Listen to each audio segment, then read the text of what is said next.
When Germany surrendered on May 8, 1945, nearly two-thirds of Berlin's remaining population were women, and across German cities, approximately 400 million cubic meters of rubble buried what had once been thriving urban centers.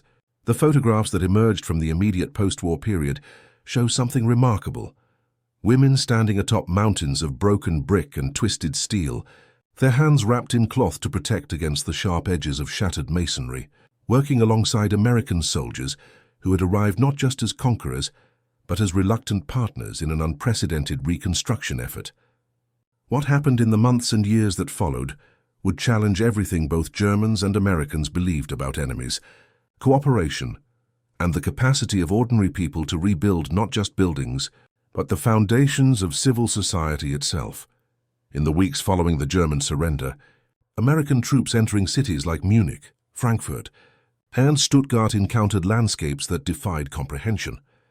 Entire neighborhoods had been reduced to skeletal frameworks and piles of debris stretching as far as the eye could see.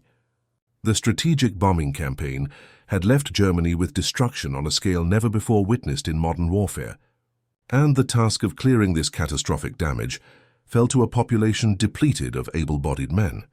Approximately 15 million German men were missing from the country, many killed in combat, others still held in prisoner-of-war camps across Europe and the Soviet Union. The women who remained faced an impossible choice: wait indefinitely for help that might never come, or begin the backbreaking work of excavating their cities from beneath tons of rubble. What began as spontaneous acts of survival quickly transformed into organized labor efforts that would bring German women into direct contact with American occupation forces in ways that neither side had anticipated. The initial American occupation directive, known as JCS 1067, reflected the punitive mindset that dominated Allied policy in the immediate aftermath of Nazi Germany's defeat. American soldiers were explicitly instructed not to fraternize with German civilians and to take no steps toward economic rehabilitation of the defeated nation. The directive characterized Germany as a nation that had inflicted great suffering upon the world, and mandated that occupation forces maintain strict distance from the German population. For American military administrators arriving in devastated German cities in the summer of 1945, these orders proved almost immediately unworkable. Major General Lucius Clay, who would become the deputy military governor of the American occupation zone, encountered a situation in which the basic functions of urban life had ceased to exist. Water systems had been destroyed, electricity was unavailable in most areas, and the sheer volume of rubble made many streets impassable. The women who began clearing rubble in those early weeks were not following any official program or receiving any official recognition. They worked with whatever tools they could find, forming human chains to pass bricks and debris, chipping mortar from salvageable materials by hand, and slowly creating pathways through their ruined neighborhoods. Historical records from the U.S. Office of Military Government show that American military administrators initially viewed the rubble-clearing activities of German women with a mixture of surprise and uncertainty about how to respond within the constraints of non-fraternization policies. Reports from American officers stationed in cities throughout the occupation zone describe women appearing at dawn to begin work without any apparent organization, bringing their own hammers and chisels, working in groups that seemed to form organically based on neighborhood connections or family ties. Captain James Mitchell, an American civil affairs officer stationed in Munich in August 1945, documented in his reports that he observed approximately 200 women working to clear a major thoroughfare without any visible supervision or coordination from German authorities. The women had divided the work among themselves, with some breaking apart large pieces of concrete, others sorting bricks into piles of usable and damaged materials, and still others hauling debris to designated collection points. Mitchell noted that the women worked in relative silence, their faces covered with dust and grime, their clothing adapted from whatever materials were available in a city where normal commerce had completely broken down. As weeks turned to months, American military authorities began to recognize that the spontaneous efforts of German women, while admirable, were insufficient to address the scale of urban devastation that threatened to make Germany's cities permanently uninhabitable. The presence of massive rubble piles created serious public health hazards as bodies remained buried in collapsed structures, and the lack of clear streets prevented the distribution of food and medical supplies to populations facing malnutrition and disease. In September 1945, military government officials in the American zone began establishing more formal rubble clearing, programs that would bring German women into official work arrangements that required direct cooperation with American military personnel. These programs emerged independently in different cities as local military commanders adapted to the reality that Germany's reconstruction could not proceed without German participation. In Frankfurt, American authorities established a registration system in which German women could sign up for rubble clearing work in exchange for supplemental food rations at a time when the official daily ration provided only 200 to 300 calories, far below the level needed for heavy physical labor. The women who participated in these early work programs came from all segments of German society, and their reasons for volunteering reflected the complex circumstances of post-war Germany. Preserved records from military government offices include intake forms and interview notes that reveal the diversity of women who became rubble workers.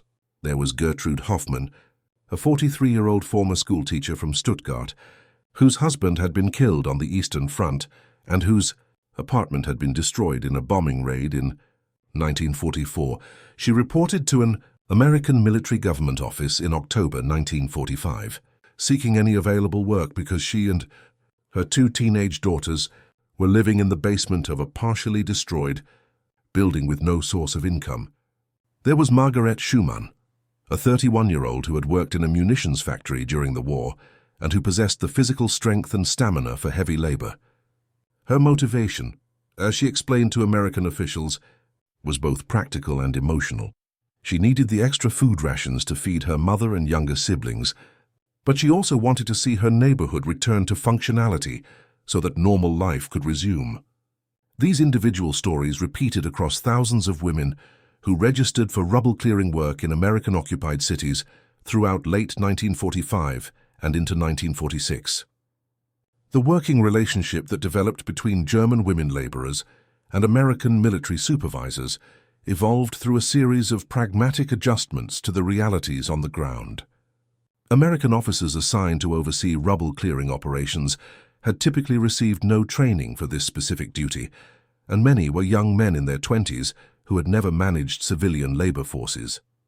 Lieutenant Robert Henderson, a 24-year-old from Ohio who oversaw a rubble clearing site in Mannheim in early 1946, later wrote in his diary that his first day on the job was marked by profound uncertainty about how to communicate with German women workers when he spoke no German and interpreters were in short supply.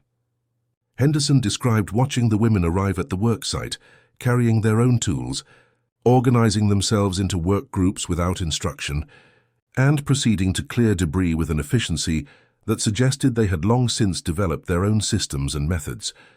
His role, he came to realize, was not to teach these women how to do work they had already been doing for months, but rather to coordinate the larger logistics of where cleared materials should be deposited, which sites had priority for clearing, and how to ensure that salvaged materials were properly recorded and stored for future reconstruction.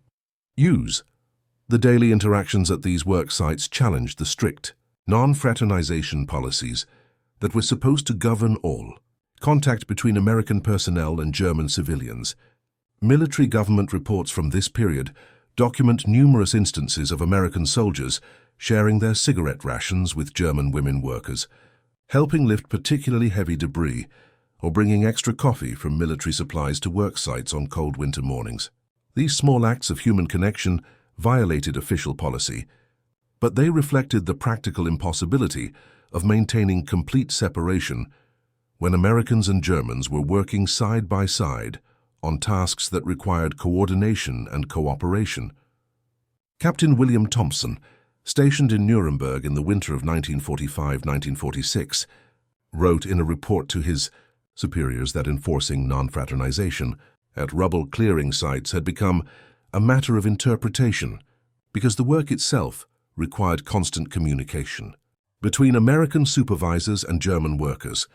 When a wall was about to collapse, when machinery needed to be moved, when decisions had to be made about structural safety, the formal restrictions on interaction gave way to practical necessity. The physical demands of rubble-clearing work were brutal and took a severe toll on women whose bodies were already weakened by years of wartime privation and post-war malnutrition. Contemporary photographs show women using primitive tools to chip mortar from individual bricks so they could be reused in reconstruction, a process that required hour after hour of repetitive motion that left hands blistered and shoulders aching. The work of breaking apart large sections of collapsed buildings involved sledgehammers and crowbars that many women lacked the key physical strength to wield effectively.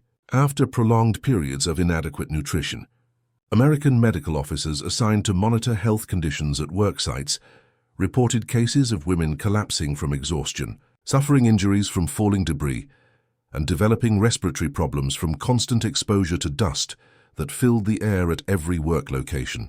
Despite these hardships, military government records show that absenteeism rates among German women workers were remarkably low. Women appeared for work in weather that would have halted most construction projects, laboring through rain and snow and the bitter cold of German winters when adequate clothing was scarce and heating fuel was almost non-existent. By the spring of 1946, American authorities had begun to recognize that their initial occupation policies were fundamentally unsustainable. The punitive approach embodied in JCS 1067 had assumed that Germany's economy would remain deliberately suppressed as punishment for Nazi aggression, but the reality of a devastated Germany threatened to create humanitarian catastrophes that would destabilize all of Central Europe.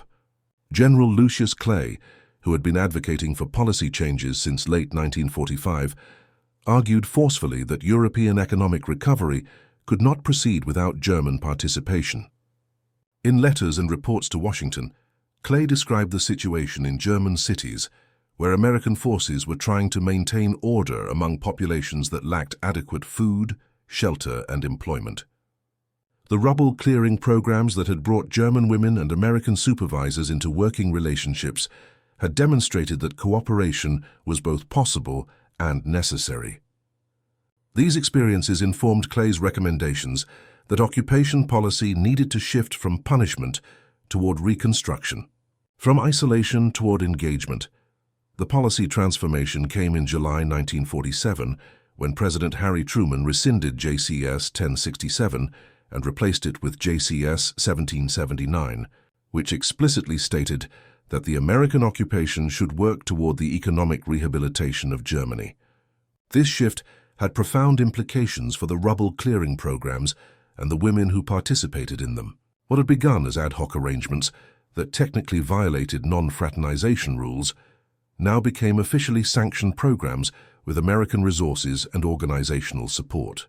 The U.S. military government began providing tools, equipment, and technical expertise to rubble-clearing operations. American engineers worked with German women workers to improve efficiency and safety at work sites. Photographs from this period show a marked change from earlier images.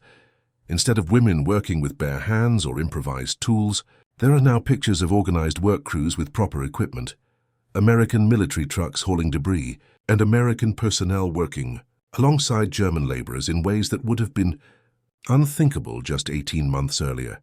The question of how much German women actually contributed to clearing the rubble of post-war cities has become a subject of historical debate, with some researchers arguing that the role of the so-called Trümmerfrauen has been mythologized beyond historical reality.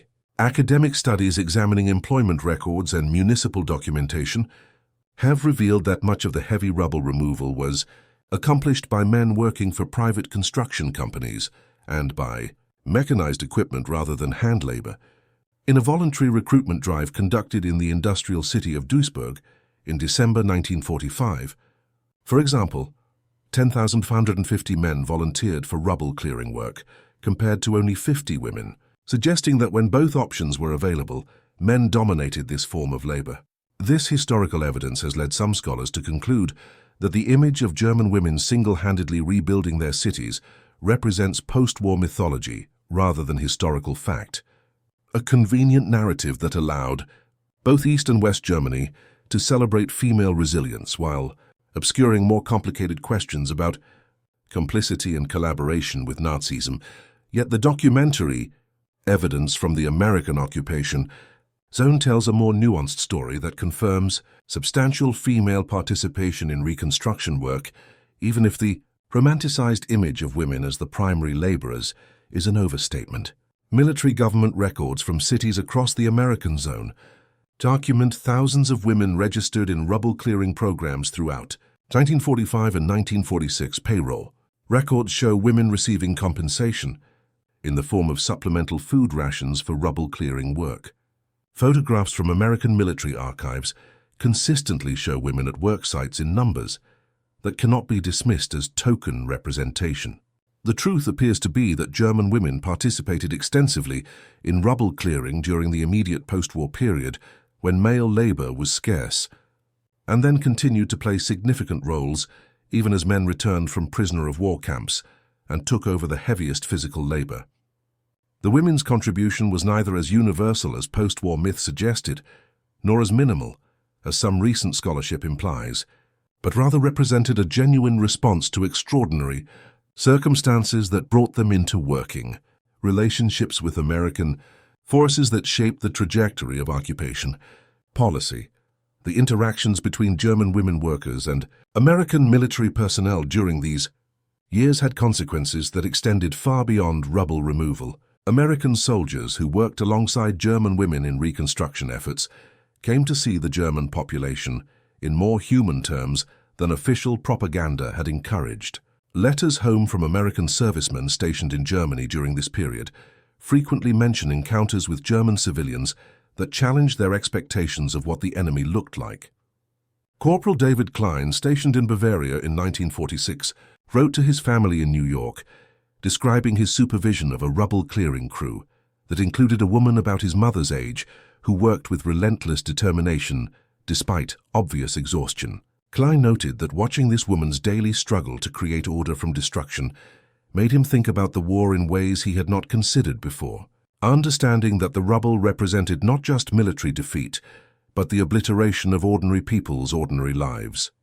German women's experiences working alongside American forces similarly complicated their understanding of the occupation and of Americans themselves. Post-war memoirs and oral history interviews with women who participated in rubble-clearing programs reveal a range of attitudes toward the Americans they encountered.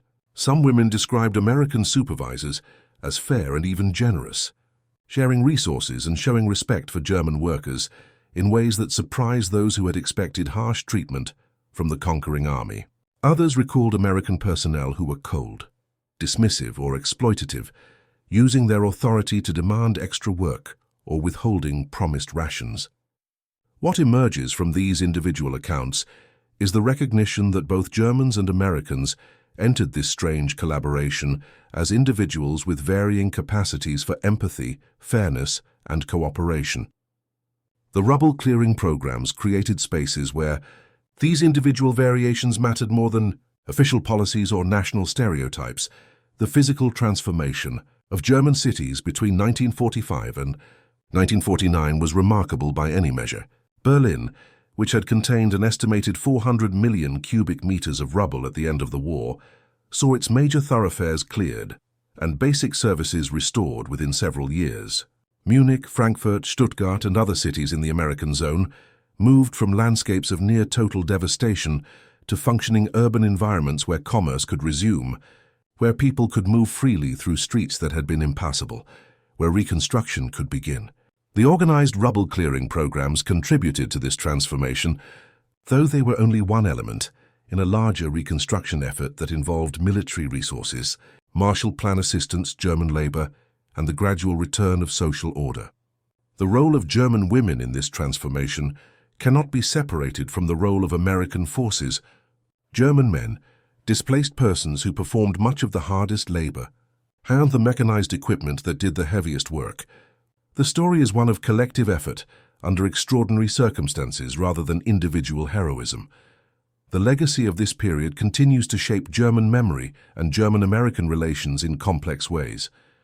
In both East and West Germany during the Cold War, the figure of the Trümmerfrau became a powerful symbol, deployed for different political purposes.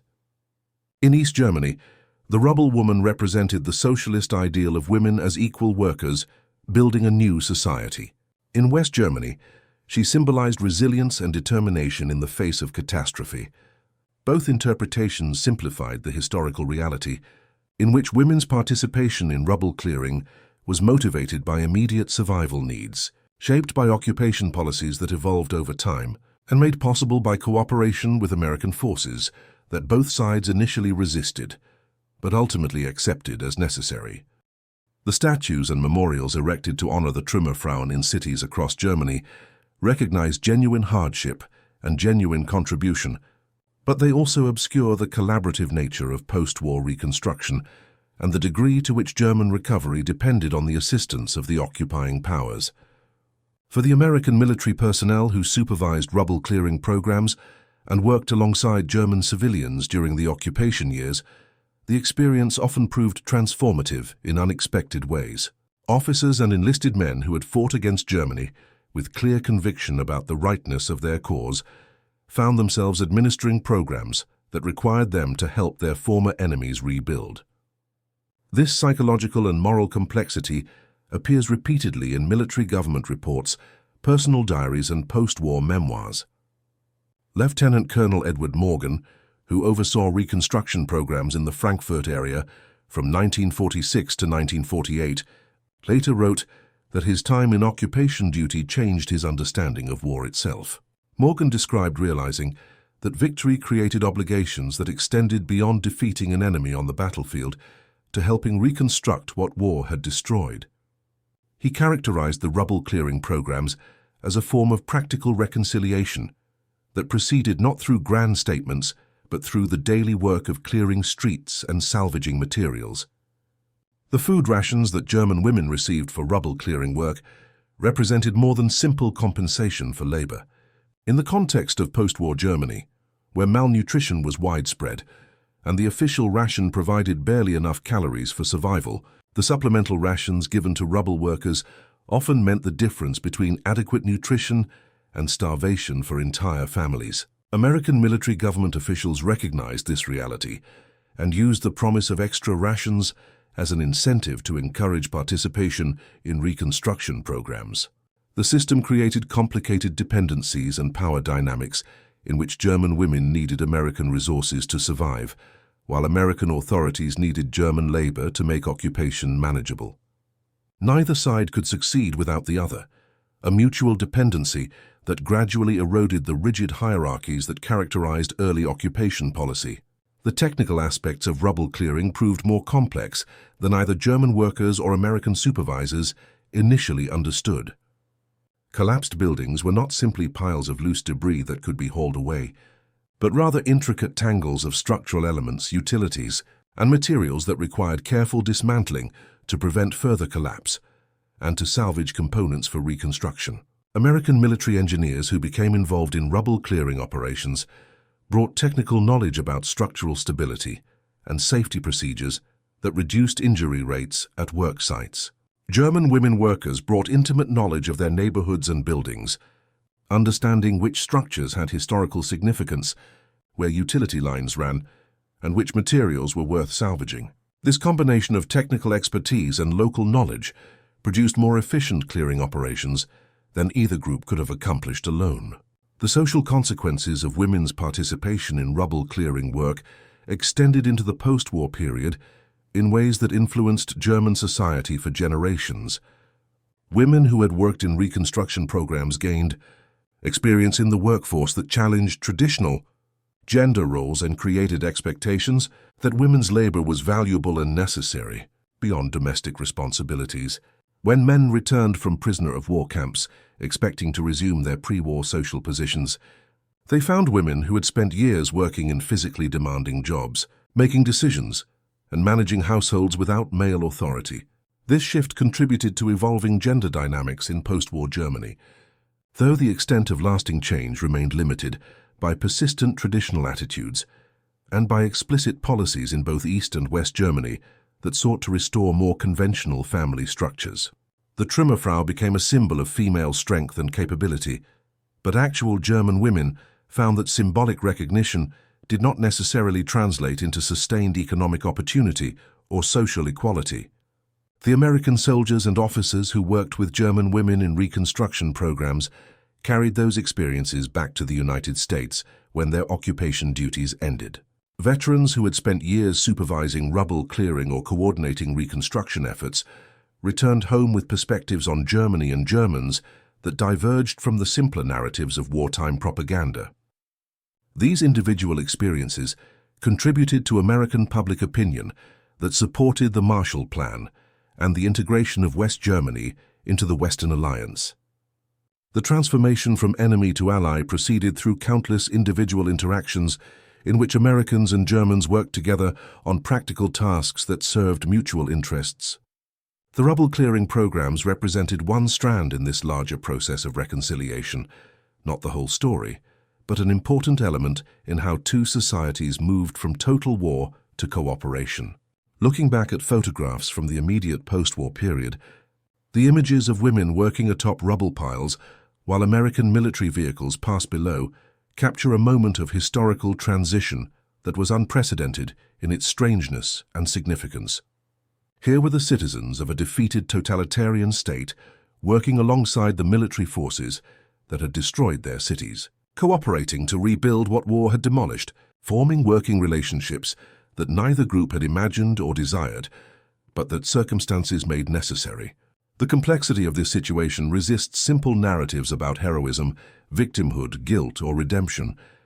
German women who cleared rubble were simultaneously people who had lived under and often supported the Nazi regime, survivors of catastrophic destruction, workers performing back-breaking labor for minimal compensation, and participants in their city's reconstruction.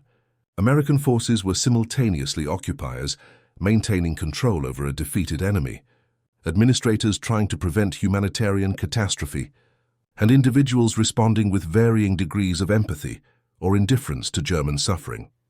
The story of German women working alongside US troops in post-war reconstruction challenges comfortable assumptions about how enemies become allies and how societies recover from total war. There was no moment of dramatic reconciliation, no single decision or event that transformed the relationship between occupiers and occupied. Instead, there were thousands of individual interactions at rubble clearing sites, in military government offices, and on city streets where Germans and Americans negotiated the terms of their forced coexistence. The women who participated in these programs did so primarily because they needed food rations and because their cities required clearing. The American military personnel who supervised these programs did so because their orders required it, and because the alternative was unmanageable chaos in cities filled with rubble. From these unglamorous pragmatic motivations emerged a collaboration that contributed to Germany's recovery and to the broader reconciliation between former enemies that would shape the post-war world. The rubble itself is long gone now, cleared away in the late 1940s, and replaced by the rebuilt cities of modern Germany. The women who did the clearing are nearly all gone too, their stories preserved in fragments in military archives, municipal records, fading photographs, and occasional memoirs. The statues erected to honor the Trümmerfrauen stand in German cities as reminders of a period when women worked under extraordinary circumstances to restore their devastated homeland.